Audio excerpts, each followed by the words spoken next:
आ गए आप, बड़े खुश हो। और ये क्या है तुम्हारे हाथ में? ये है केसीसी। केसीसी? किसान क्रेडिट कार्ड, यानी हर किसान की खुशहाली का रास्ता। अच्छा, वो कैसे? वो ऐसे कि किसान क्रेडिट कार्ड से हम बीज बोने से लेकर फसल कटाई के बाद के खर्च, उत्पादन, विपणन, अपने परिवार की उपभोग आवश्यकताओं को पूरा करने, कृषि संपत्तियों व कृषि से संबंधित गतिविधियों के रखरखाव के लिए सस्ता ऋण ले सकते हैं। केसीसी से खेती के अलावा पशुपालन, मछली पालन और डेयरी जैसे कामों के लिए भी ऋण मिलता है क्या? हाँ, बिल्कुल। घर घर केसीसी अभियान 1 अक्टूबर से 31 दिसंबर तक। गांव बढ़े तो देश बढ़े। नाबार्ड द्वारा जनहित में जारी। नमस्कार, ये आकाशवाणी चंडीगढ़ है। अब आप प्रतीका से प्रादेशिक समाचार सुनिए। पहले इस बुलेटिन के मुख्य समाचार। संसद ने दूरसंचार विधेयक 2023 पारित किया। विधेयक का लक्ष्य सेवाओं व नेटवर्क सहित दूरसंचार क्षेत्र में सुधार लाना है। हरियाणा के मुख्यमंत्री मनोहर लाल ने गुरुग्राम शहर की सफाई व्यवस्था का औचक निरीक्षण किया। अधूरे स्वच्छता मानकों के कारण जिम्मेदार एजेंसी पर 1 लाख रुपए का जुर्माना लगाया और नगर निगम आयुक्त का 15 दिन व संयुक्त आयुक्त का 1 माह का वेतन काटने के निर्देश दिए। मुख्यमंत्री मनोहर लाल ने कहा है कि सरकार गुरुग्राम एवं मानेसर नगर निगम के चुनाव के लिए तैयार है और केंद्रीय खेल मंत्रालय ने राष्ट्रीय खेल पुरस्कारों की घोषणा की। हरियाणा के 3 खिलाड़ियों को अर्जुन पुरस्कार से सम्मानित किया जाएगा। अब समाचार विस्तार से। संसद ने दूरसंचार विधेयक 2023 पारित कर दिया है। राज्यसभा ने आज कुछ संशोधनों के साथ विधेयक का अनुमोदन किया। लोकसभा इसे पहले ही पारित कर चुकी है। इसका लक्ष्य सेवाओं और नेटवर्क सहित दूरसंचार क्षेत्र में परिवर्तन और सुधार लाना है।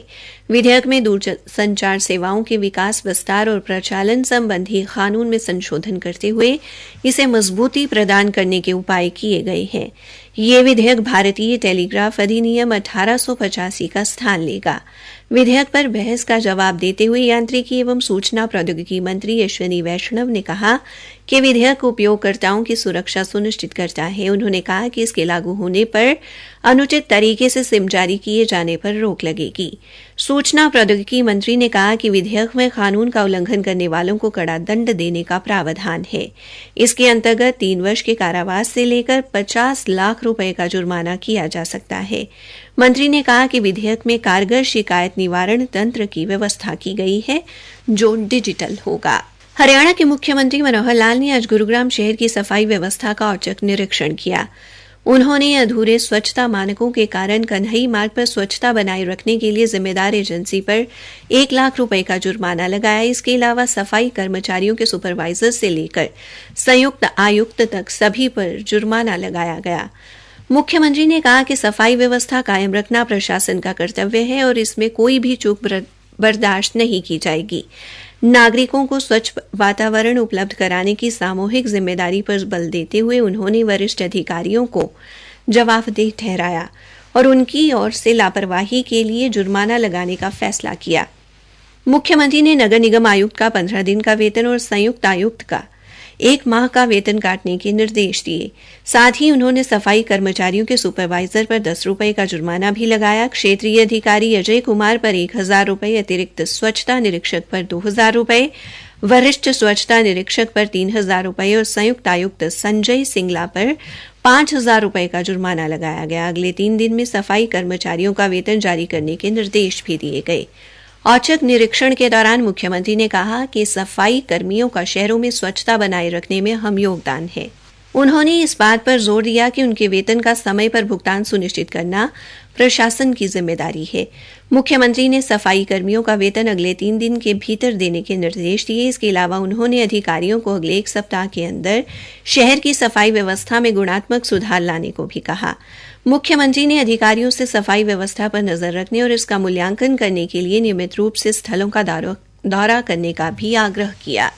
मुख्यमंत्री मनोहर लाल ने कहा है कि सरकार गुरुग्राम और मानेसर नगर निगम के चुनाव के लिए तैयार है। उन्होंने कहा कि अभी 5 अन्य जिलों में नगर निगम व जिला परिषद के चुनाव के लिए वार्डबंदी होनी बाकी है। मुख्यमंत्री गुरुग्राम में संवाददाताओं से बातचीत कर रहे थे। लोकसभा और विधानसभा के चुनाव एक साथ करवाने पर उन्होंने कहा कि निर्वाचन आयोग और केंद्र सरकार चाहे तो हरियाणा सरकार इसके लिए तैयार है। उपराष्ट्रपति जगदीप धनखड़ पर की गई टिप्पणी को गलत बताते हुए मुख्यमंत्री ने कहा कि किसी भी व्यक्ति और राजनीतिक पार्टी के लिए ये शोभनीय नहीं है। हरियाणा कौशल एवं रोजगार निगम बारे उन्होंने कहा कि ये राज्य सरकार की एक बेहतर व अच्छी पहल है जिसे ठेकेदारी प्रथा खत्म करने के लिए शुरू किया गया है। उन्होंने कहा कि सरकार ने युवाओं को विदेशों में रोजगार दिलाने के लिए भी बेहतर व्यवस्था की है।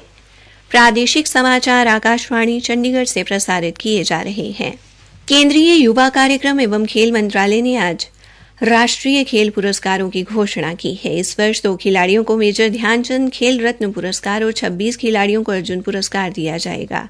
वहीं 5 प्रशिक्षकों को द्रोणाचार्य पुरस्कार मिलेगा। इसके अलावा खेल और खेलों में जीवन पर्यंत उपलब्धि के लिए 3 खिलाड़ियों को ध्यानचंद पुरस्कार से सम्मानित किया जाएगा। ये सभी राष्ट्रीय खेल पुरस्कार 9 जनवरी को राष्ट्रपति भवन में एक विशेष रूप से आयोजित समारोह में भारत के राष्ट्रपति द्वारा दिए जाएंगे।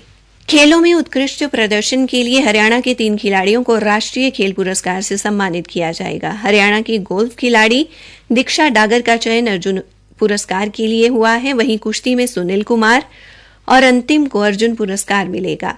इसके अलावा कुरुक्षेत्र विश्वविद्यालय को मौलाना अब्दुल कलाम आजाद ट्रॉफी का अद्वितीय उपविजेता घोषित किया गया है। मुख्यमंत्री मनोहर लाल ने राष्ट्रीय खेल पुरस्कारों के लिए चयनित होने पर हरियाणा के खिलाड़ियों को हार्दिक बधाई दी है। उन्होंने कहा कि प्रदेश के खिलाड़ियों ने विभिन्न खेलों में अपना अद्वितीय योगदान देकर हरियाणा का नाम रोशन किया है और उन्हें इस पर गर्व है। मुख्यमंत्री ने कहा कि सरकार खेलों के लिए आवश्यक सुविधाओं को मजबूत करने का काम कर रही है और ये आगे भी जारी रहेगा ताकि हरियाणा के खिलाड़ी हर मैदान में शानदार प्रदर्शन करते रहे। हरियाणा में विकसित भारत संकल्प यात्रा ने आज 22 दिन पूरे कर लिए हैं। इस दौरान 16 लाख से अधिक लोगों ने यात्रा में भागीदारी की। पलवल विधानसभा के गांव बड़ौली में आज विकसित भारत संकल्प यात्रा के दौरान आयोजित कार्यक्रम में मुख्य अतिथि विधायक दीपक मंगला ने ग्रामीणों को विकसित भारत बनाने में सहयोग करने की शपथ दिलाई और नमो ड्रोन दीदी की शुरुआत की। इस अवसर पर स्वास्थ्य विभाग द्वारा शिविर का आयोजन किया गया जिसमें 45 लोगों के स्वास्थ्य की जांच की गई और दवाइयां वितरित की गई। शिविर के दौरान 35 मरीजों की तपेदिक की जांच की गई जिनमें से 27 मरीजों में तपेदिक के लक्षण पाए गए। इस मौके पर उज्ज्वला योजना के तहत 11 लाभार्थियों को गैस कनेक्शन व चूल्हे भेंट किए गए। वहीं आयुष्मान योजना के तहत 27 लाभार्थियों के आयुष्मान कार्ड बनाए गए।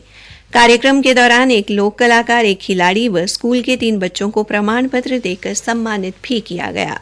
मुख्यमंत्री मनोहर लाल ने सीएम विंडो पर आई एक शिकायत पर कार्रवाई करते हुए बिजली विभाग के उपमंडल 1 रोहतक के तत्कालीन कार्यकारी अभियंता मेहताब सिंह और तत्कालीन उपमंडल अधिकारी जितेंद्र कुमार को निलंबित किया है। साथ ही इन दोनों अधिकारियों के विरुद्ध नियम 7 के तहत विभागीय कार्रवाई करने के निर्देश दिए हैं।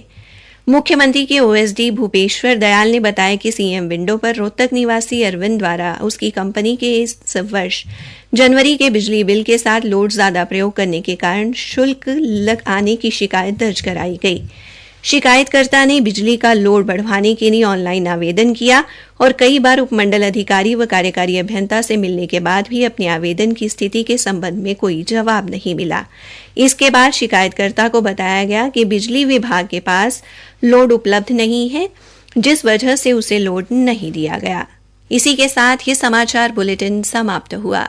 किसान भाइयों के लिए सरकार लाई है किसान क्रेडिट कार्ड घर घर अभियान। 1.5 करोड़ किसानों को 31 दिसंबर तक दिए जाएंगे किसान क्रेडिट कार्ड। किसान क्रेडिट कार्ड छोटे बड़े किसान, सीमांत किसान, कृषक मजदूर, मौखिक पट्टेदार, बटाईदार और किसानों के स्वयं सहायता व संयुक्त देय समूह को खेती, पशुपालन, मछली पालन और डेयरी फार्मिंग के लिए सस्ता ऋण उपलब्ध करवाता है। 1 अक्टूबर से 31 दिसंबर तक घर घर KCC अभियान के तहत किसान क्रेडिट कार्ड बनवाएं। खेती से जुड़े अपने सभी खर्च करने के लिए सस्ता ऋण पाएं। गांव बढ़े तो देश बढ़े। नाबार्ड द्वारा जनहित में जारी।